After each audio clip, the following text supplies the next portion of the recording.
میری بیوی میرے چھوٹے بھائی سے بہت قریب تھی. اکثر وہ اسے گلے سے بھی لگا لیتی اور مجھے اس بات پہ غصہ آتا، لیکن میری بیوی ہمیشہ اسے گلے لگا لیتی. ایک رات بیوی کو کمرے میں نہ دیکھا تو چھوٹے بھائی کے کمرے میں چلا گیا، جہاں میرا چھوٹا بھائی میری بیوی کے اوپر.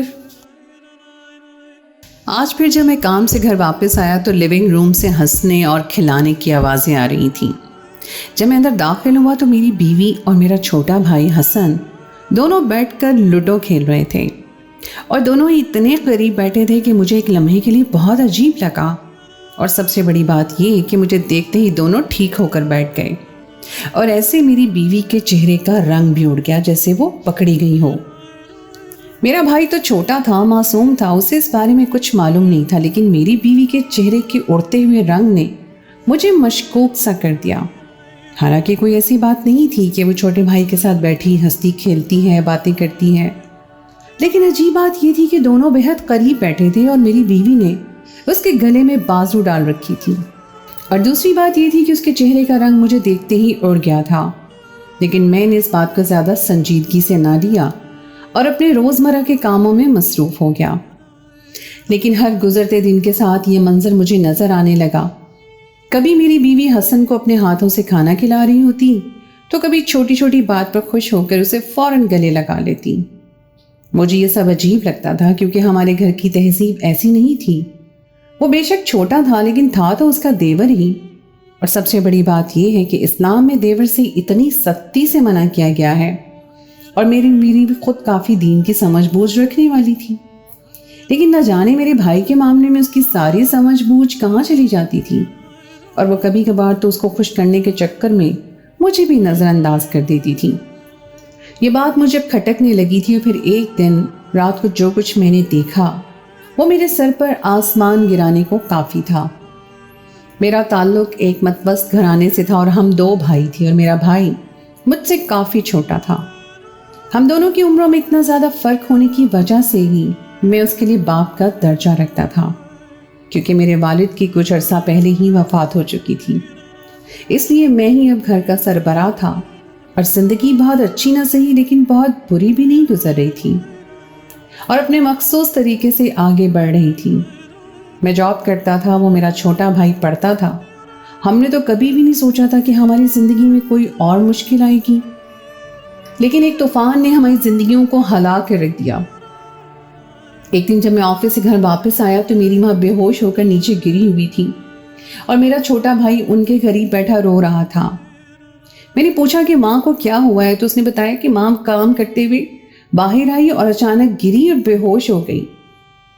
میں نے پانی بھی ڈالنے کی کوشش کی اور بہت آوازیں بھی دی تھی، لیکن وہ ابھی تک ہوش میں نہیں آ رہی ہیں.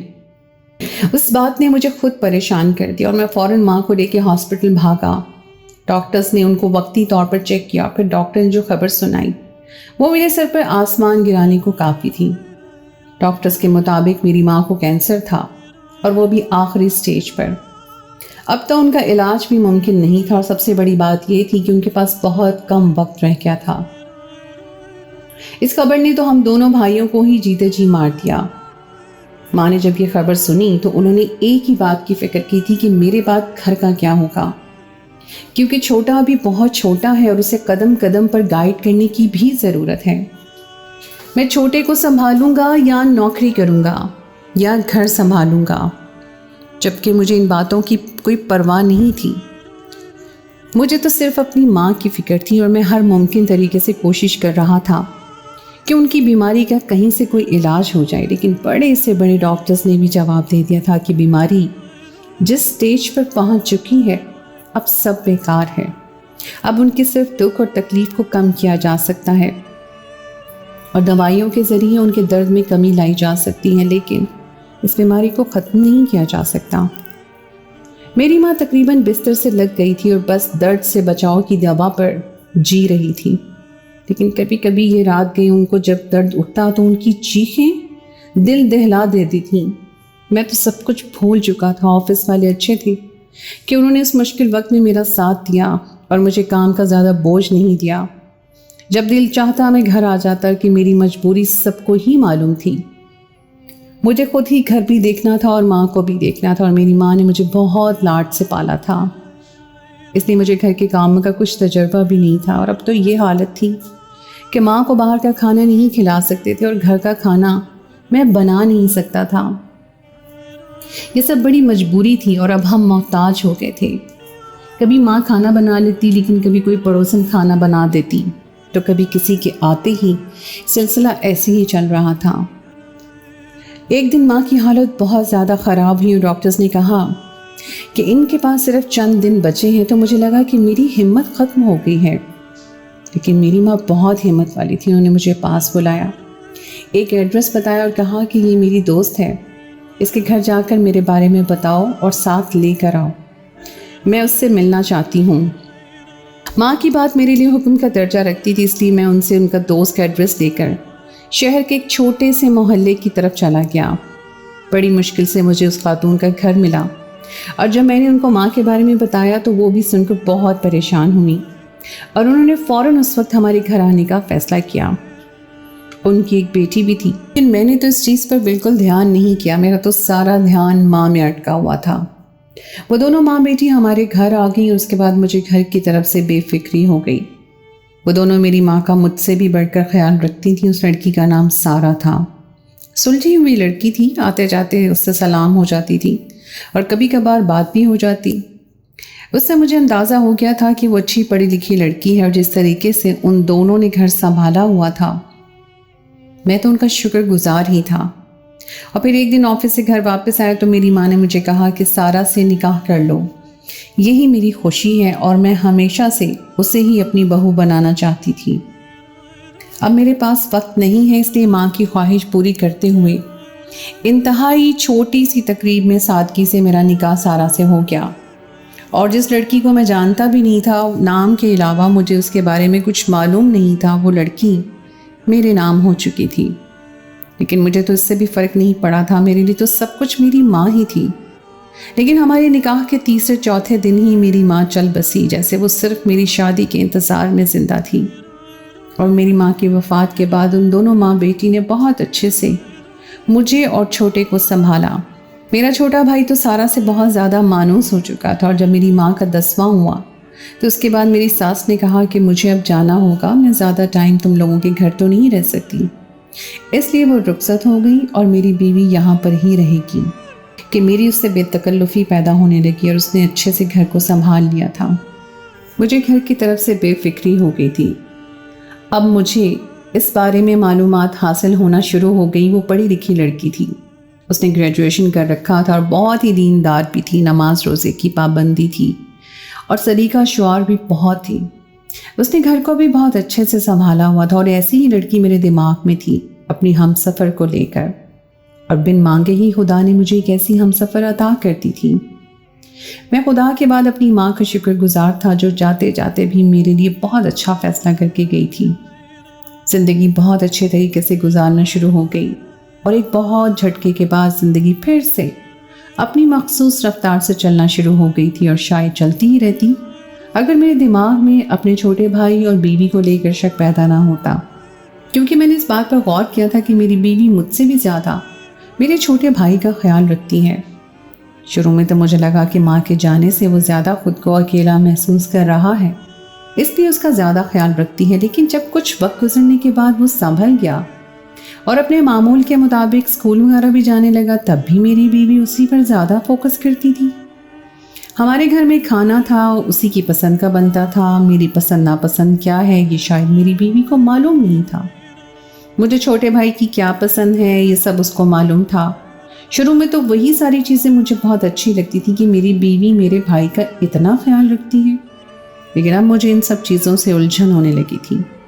یہ چیزیں مجھے غیر فطری سی لگتی تھیں، اور سب سے بڑھ کر اگر میری بیوی صرف میرے بھائی کا خیال رکھتی تو بھی بات ٹھیک تھی، اس کے پسند کے کھانے بناتی تو بھی کوئی زیادہ بڑی بات نہیں تھی، لیکن ان دونوں کا ہر وقت ایک دوسرے سے چپکے رہنا اور بات بات پر ایک دوسرے سے ہاتھ ملانا، گلے لگ جانا، مجھے یہ اچھا نہیں لگتا تھا، کیونکہ بے شک وہ چھوٹا تھا لیکن اس کا سگا بھائی نہیں تھا، اور اب وہ چھوٹا تھا، کل اس نے بڑے بھی ہو جانا تھا، اور وہ خاص چھوٹا بھی نہیں تھا، 5 کلاس میں پڑھتا تھا، اور آج کل کی میڈیا نے بچوں کو وقت سے پہلے ہی بڑا کر دیا تھا۔ اور یہ سب باتیں اگر میں سوچ سکتا ہوں تو میری بیوی کیوں نہیں سوچ سکتی؟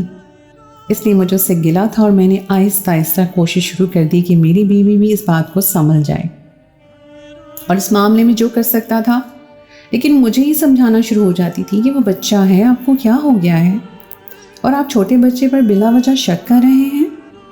اس پر میں کیا کہتا کہ مجھے ان دونوں پر شک نہیں ہے، لیکن میں وقت سے پہلے طوفان پر بند باندھنا چاہتا ہوں۔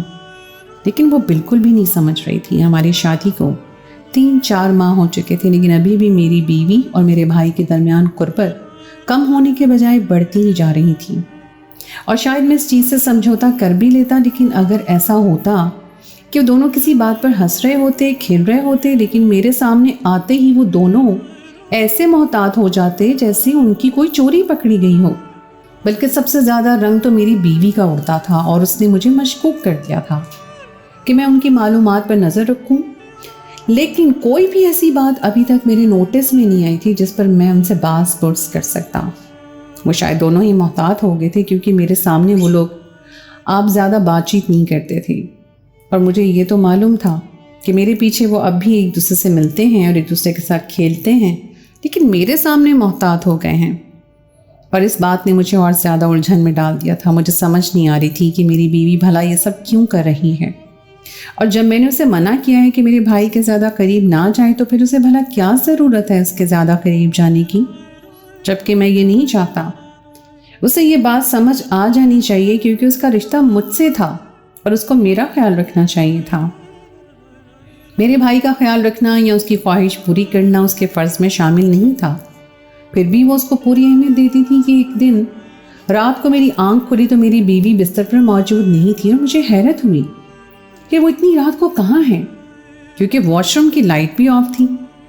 میں کچھ دیر بستر پر لیٹا اس کا انتظار کرتا رہا، لیکن جب وہ واپس نہ آئی تو میں اٹھ کر باہر آ گیا کہ دیکھو میری بیوی کہاں ہے، اور میری حیرت کی انتہا نہ رہی جب مجھے رات کو کچن سے باتوں کی آواز آئی۔ میں کچن کی طرف بڑھا تو سامنے کا منظر مجھے حیران کر گیا۔ میری بیوی اور میرا بھائی آدھی رات کو کچن میں بیٹھے ہوئے تھے، اور میرے بھائی کے سامنے نوڈلز کا باؤل پڑا ہوا تھا، اور میری بیوی اسے اپنے ہاتھ لگا کر اپنے ہاتھ سے کھلا رہی تھی اور ساتھ ساتھ لاڈ بھی کر رہی تھی، جبکہ میرے بھائی کا منہ بنا ہوا تھا جیسے اس سے زبردستی کی جا رہی ہو۔ میں پریشان ہو کر رہ گیا۔ میں نے یہ دیکھ کر اپنی بیوی سے دیکھا اور اس سے پوچھا، اور مجھے ایسا لگا کہ وہ پریشان ہوئی کہ جیسے اس کی چوری پکڑی گئی ہو۔ میں نے سخت لہجے میں پوچھا کہ یہ کیا ہو رہا ہے۔ آدھی رات کو میرے بھائی نے کہا کہ دیکھ لیں، یہ مجھے بھوک نہیں ہے، پھر بھی بھابھی مجھے نوڈلز کھلا رہی ہیں۔ اور جب میں نے اپنی بیوی سے پوچھا کہ وہ ایسا کیوں کر رہی ہے، تو اس نے کہا کہ اس نے رات کو کھانا نہیں کھایا تھا، اس لیے بنائے ہیں۔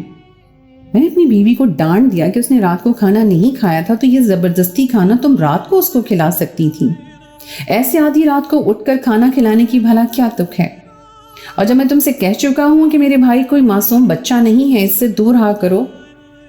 میں دونوں کو ڈانٹ کر آ گیا۔ تھوڑی دیر بعد ہی وہ آ کر سو گئی۔ اس واقعے کے بعد میں نے نوٹ کرنا شروع کیا کہ وہ دونوں ایک دوسرے سے جیسے کھچے کھچے رہتے تھے، لیکن شاید یہ سب کچھ میرے سامنے ہی تھا کہ ایک دفعہ پھر کچھ دنوں کے بعد جب میری آنکھ کھلی تو میری بیوی بستر پر نہیں تھی۔ مجھے شدید غصہ آیا کہ مجھے یقین تھا کہ وہ میرے بھائی کے ساتھ ہوگی، اس لیے میں فوراً کچن کی طرف گیا، لیکن کچن کی لائٹ آف تھی، جس نے مجھے حیران کر دیا۔ اور اپنے بھائی کے کمرے کی طرف گیا تو سامنے کا منظر مجھے پریشان کرنے کو کافی تھا۔ مجھے یوں لگا کہ جیسے کمرے کی چھت میرے سر پر آ گئی ہو۔ بھلا یوں بھی ممکن ہے؟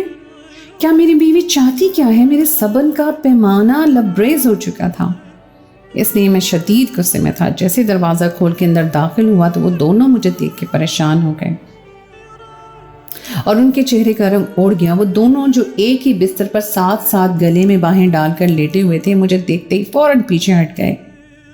میرے صبر کا پیمانہ لبریز ہو چکا تھا۔ میں نے ڈانٹ کر کہا کہ آپ مجھے سچ بتاؤ کہ یہ کیا ڈرامہ ہے، تم یہ کیا کرتی پھر رہی ہو؟ اور جب میری بیوی نے میرے غصے والے تیور دیکھے تو وہ رونے لگی کہ آپ مجھے غلط سمجھ رہے ہیں۔ میں نے اسے کہا کہ جو میں نے دیکھا ہے میں نے وہی سمجھا ہے، اگر میں غلط سمجھ رہا ہوں تو تمہیں میری غلط فہمی دور کرنی چاہیے، لیکن میں مزید یہ سب کچھ اپنے گھر میں نہیں ہونے دوں گا۔ اس پر اس نے مجھے جو سچ بتایا وہ میرے لیے بہت ہی مشکل تھا۔ میری بات سن کر وہ رونے لگی کہ آپ کو مجھ پر یقین نہیں ہے جو مجھ سے ایسے سوال کر رہے ہیں، لیکن میں نے صاف کہہ دیا کہ مجھے تم پر کوئی یقین نہیں ہے، اور اب یہ صورتحال دیکھنے کے بعد تو بالکل بھی نہیں ہے۔